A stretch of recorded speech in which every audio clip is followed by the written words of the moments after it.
Hey, this is Gene. It's been a while since I've been on here. Went over across the country in June. Yeah, June 2nd to, well, it was like 16 days going across to California and stuff, but Wisconsin and all that. But that's not really why I'm here today. No, you just, wow, yeah.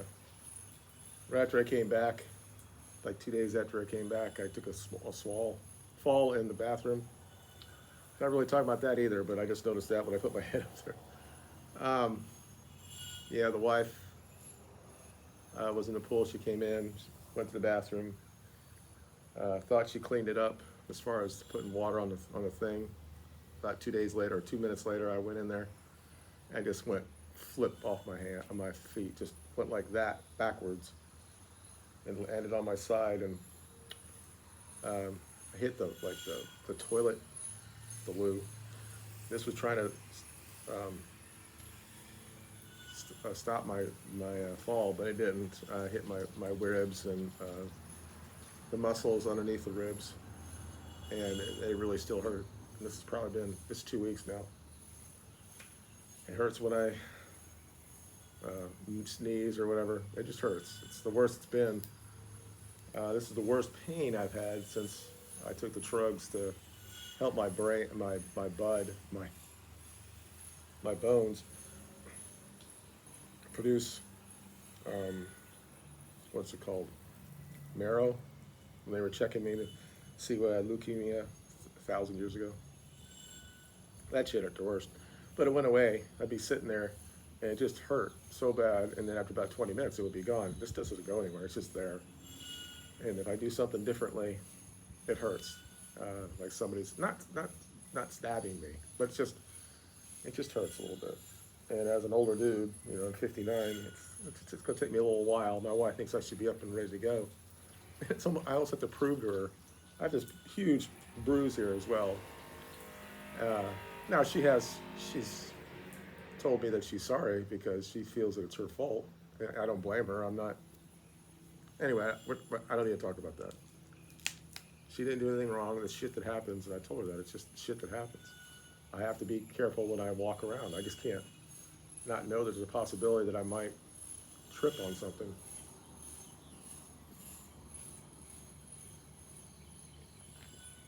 But what I want to talk about before the rest of the Euros start up, I do want to talk a little bit about CONMEBOL and the refs last night against the USA.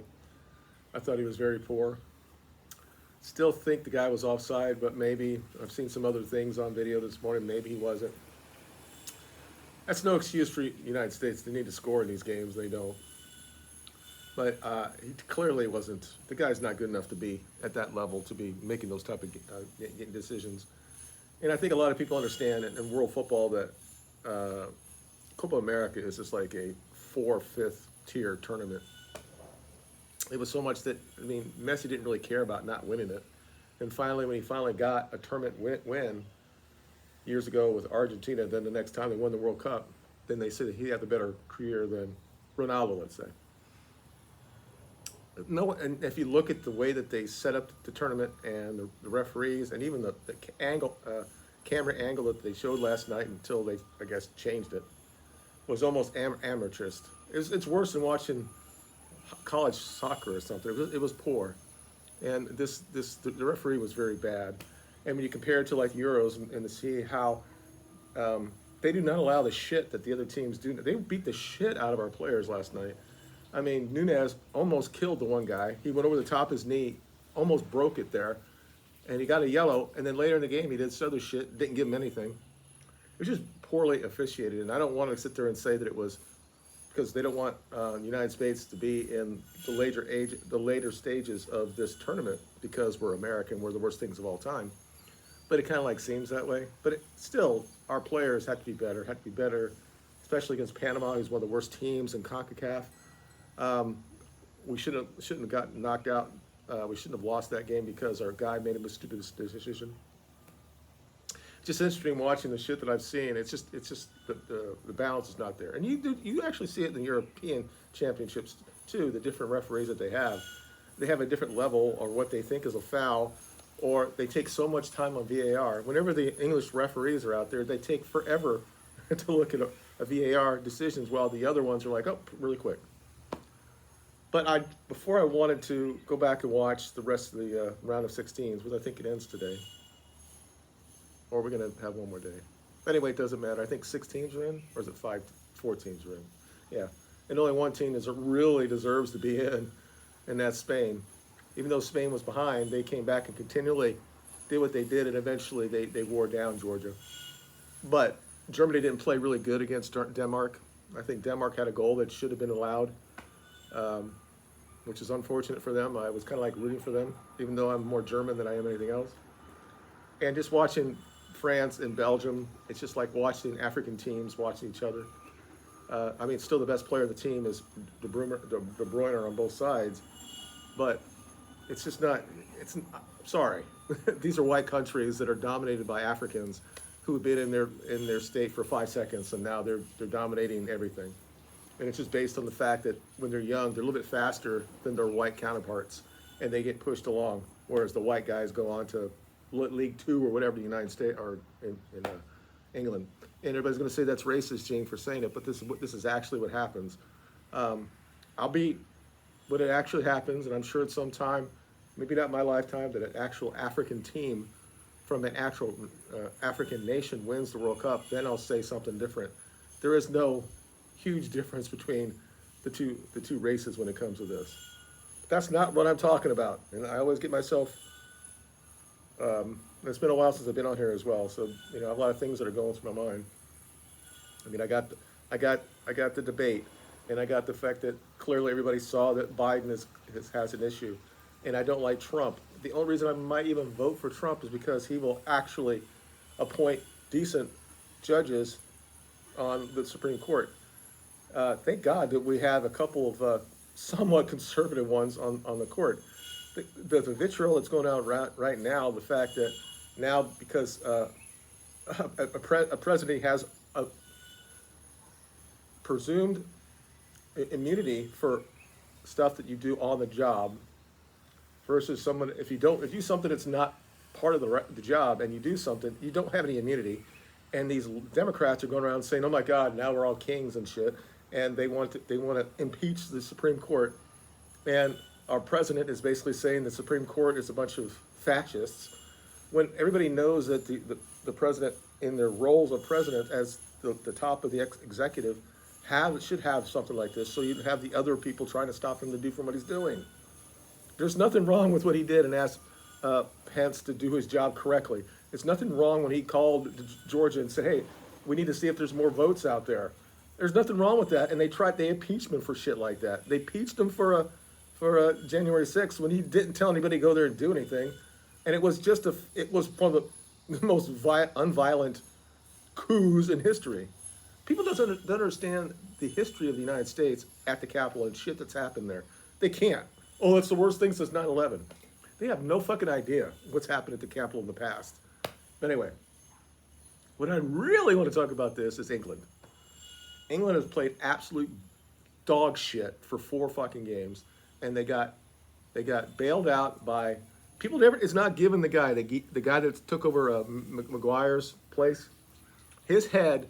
They put it down to bail him, that allowed him to do that oversized kick, overhead kick, to win or to tie that game to go into overtime. No one's saying his name. They're like, Bellingham put it all on his side. He did everything and like, shut the fuck up. It was the throw, because it was a throw in. You never fucking score from that. Hit right to him. He had 4 guys around him. He hit the ball back to him, and then Bellingham was wide a lot. He could have sit there, put it down, and still probably could have put it in. It's nice. It wasn't that great of a fucking goal. He got it on target, which is better than some of the other people in this tournament. But the issue that I've been hearing all along from them, the players are just full of their fucking selves. And it comes from their coach. The coach is saying that they're dealing with this environment they have to deal with. And I'm like, what the fuck are you talking about? Every game they go to, there are more English fans there. They all support the team. They don't boo anything until you do something that is allowable to be booed. If you go out there against a team you should dominate and you don't get the ball off of them, and you don't look like you're trying, and you get booed off, that's fair. And now they have to deal with this. This is what Gareth Southgate says. They have to deal with this type of environment that they're in. Like they're in a fucking gulag in Russia. What if they do, every place they go, they have more fans? It's a nice nice little trip from England to Germany, for fuck's sake. I mean, it's not like you're going to Russia to watch those games, and they all put their money together to go there, so they're there to support the team. The team, the shirt, not necessarily the individual players, because a lot of players play for teams that they don't support. I mean, how many people support Madrid when you're in England? Like that's where Bellingham is, and also you got Harry Kane who works for Bayern Munich, and you got other guys that play for Chelsea that I would not support, but I do because they're an English kit. Now I'm not English, my sons are. They were born over there.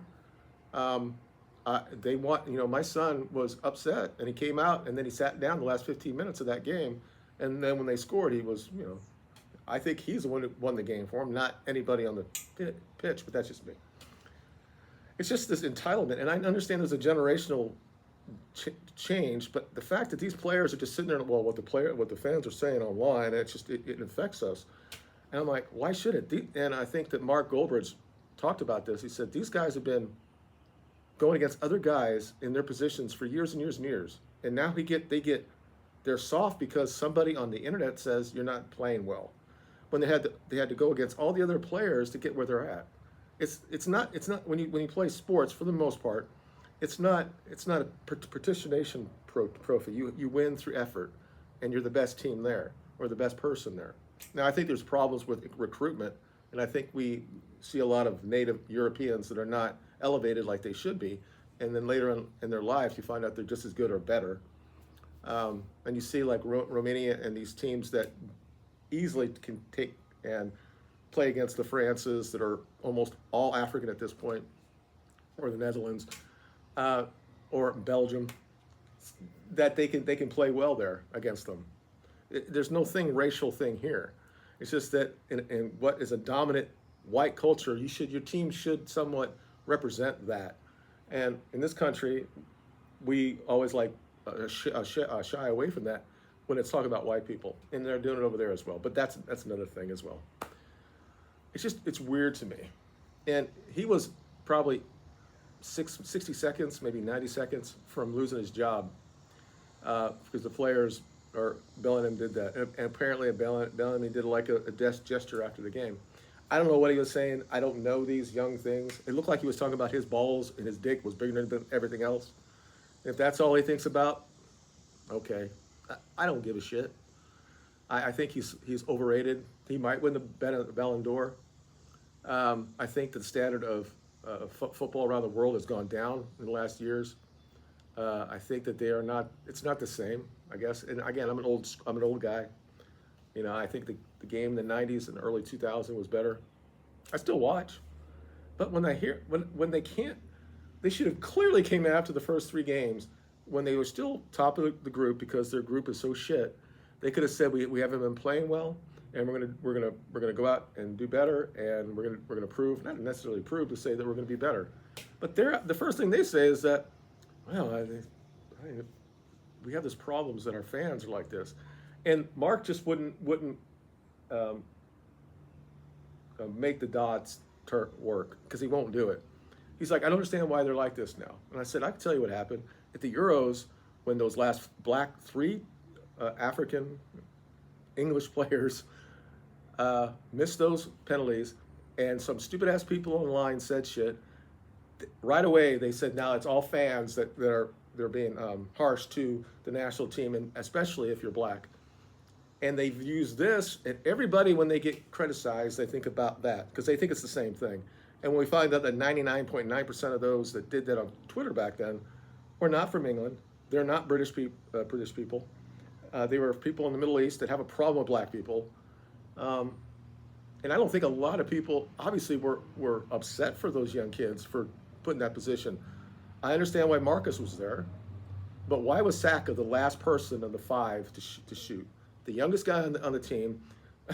I mean, there was a thing there that Gareth Southgate was trying to do. He was trying to prove that we're this diverse country, but the whole George Floyd thing and the kneeing and all that shit, that he had to prove this to everybody, that we all know he's so fucking progressive that he had to do this.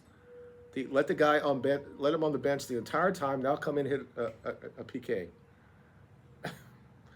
It's on Kara's fault, but they immediately pivoted to this. Oh, it's all racist, and English is now England is not a racist country. And now you see the reform movement is getting more publication there, and people are seeing again. England hates people that don't look like them. Well, and I put a thing. This is probably 6 months ago. Somebody was saying how bad the United States was, and it was somebody in England saying this shit. And I said, well, yeah, but you guys don't have free speech, and your capital city is not a native.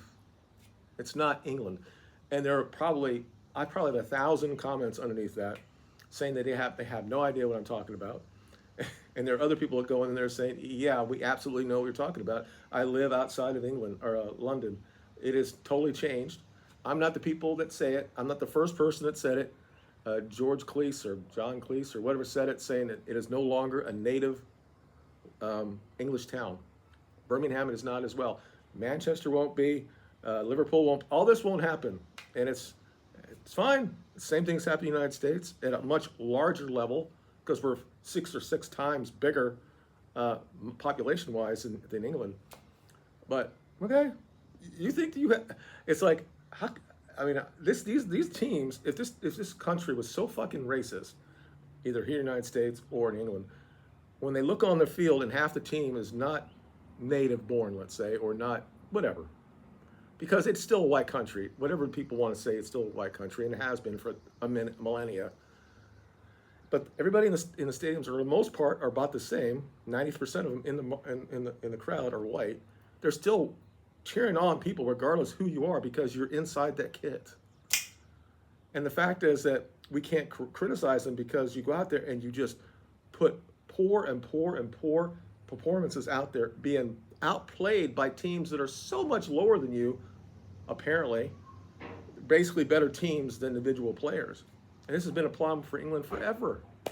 You can't always be the best team with the best players. You have to be a team. The United States has 340 million people, probably further than that, and we lost to a team that's got 3 million in Uruguay. Now, Uruguay is one of those top 10 teams in the world last night, but we clearly were at the same level as them. I mean, the people, oh, you'll never be good in the United States. Obviously, if we ever got to the point that soccer meant something to this country, we would be up there. We'd be up there with Brazil and everybody else, because we have the players to play it, but they do other things that make more money, and the culture is more akin to that, basketball and football and baseball. Now, it will change over the years, because our demographics are changing as well. It's not black people that are not overrepresenting everything when it comes to population in the United States. It's been about 12 to 13% for my entire life. It's Hispanics that are just continually going to be 30% of the population and 40% of the population, and their culture has an affinity for football, soccer. So things will change. But I guess basically what I'm saying is, I know it's a generational thing, and I know that I didn't grow up with social media. These people did, and when they hear somebody online, maybe they get it deals with them. I don't. It's hard for me, because these are athletes, and I know they had to fight at every level to get where they're at. You just don't show up on the pitch and then you're starting for Manchester United. You have to go through all these different things. Harry Kane he was from a different like a smaller team, and he had to be found out, and then he had to compete against other players at different levels and different levels and different levels and different levels. So you know that they have the dog in them. But then I don't think any of this is like how they deflect blame on their putrid play. And a lot of that's on the coach, because the tactics are wrong. And that's really what most people are talking about online. It's not really the players. I think they're trying. It's like the United States last night. I think they tried really well. They gave as much as they could with Uruguay. Uruguay was allowed to do a lot of stupid shit that clearly would not have been allowed if this was a European championship, would not be allowed. I mean, the standard of coaching and refereeing and all that in CONMEBOL and CONCACAF is just so much lower. Anyway, I'm going to go out and watch the game now. It's going to start here in about 2 or 3 minutes. There's only been one team so far that it's actually played well. I think that if Portugal gets their shit together, I think they could be okay. France still has been one of the most luckiest teams, outside of England and France being the most luckiest teams still in the tournament. It's Spain and everybody else at this point. We'll see what happens. They're going to play Germany, and it's going to be a pro-German crowd, and Germany has players that can hurt Spain. The question is, they have to get it off of Spain, and Spain doesn't really have a number 9, really. So there's a possibility that if there's no score, a whole lot of scores going on, that Germany can win. And I think if Germany gets back Spain, they're going to win the whole thing. I don't think they're the best team in the tournament. I think that's probably England, if they're set up correctly. And I think that most people pretty much understands that. The craziest thing is this team that sits there and looks at the camera after they're being interviewed and want to blame the fans probably might win this tournament and playing absolute putrid football. But it doesn't really matter when you're, like Roy Keane says, it doesn't really matter. All you have to do is advanced. Everybody knows that they were very, very lucky. And I think that that's a fair criticism because they were down, they were out. They weren't doing anything. They weren't really peppering the Slovakia at all.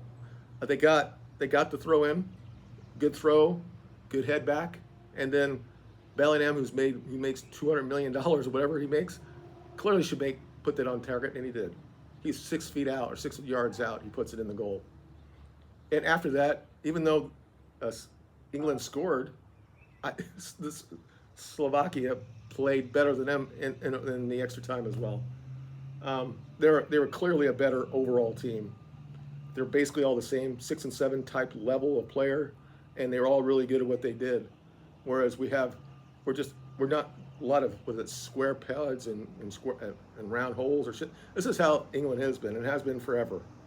And I'm an American, but I see this from over here. When I was over there, I saw it as well. They had a lot of great, especially midfielders. They should have dominated Europe, and they couldn't do it because they want to put everybody in the midfield, and they didn't really play well off of each other. We can't disappoint the Liverpool fans. We have to have Gerrard in there. We can't disappoint the Chelsea fans. We have to have Lampard in there. We have to put Scholes in there. Can't disappoint them. And these are 3 really good players, elite players, all-timers, really. But put them together, it didn't always work out. But there were times that year and those times that they were unbelievable when they went to Germany and won 5-0 or 5-1. When you had Owen up front. I mean, they were just, you think that they would have won something. And this team that probably doesn't deserve anything, I think of the last 3 or 4 tournaments, they've only played well a couple times. And yet they continually get to the point where in knockout stages or the quarterfinals, semifinals, or in the finals, and they get there. I don't think they don't have Maguire there. I think Maguire is underrated when it comes to national type of things. Even though the guy who's the one who actually headed that ball back was his replacement. And the fact is, why did he carry Shaw if Shaw was not going to be available to play?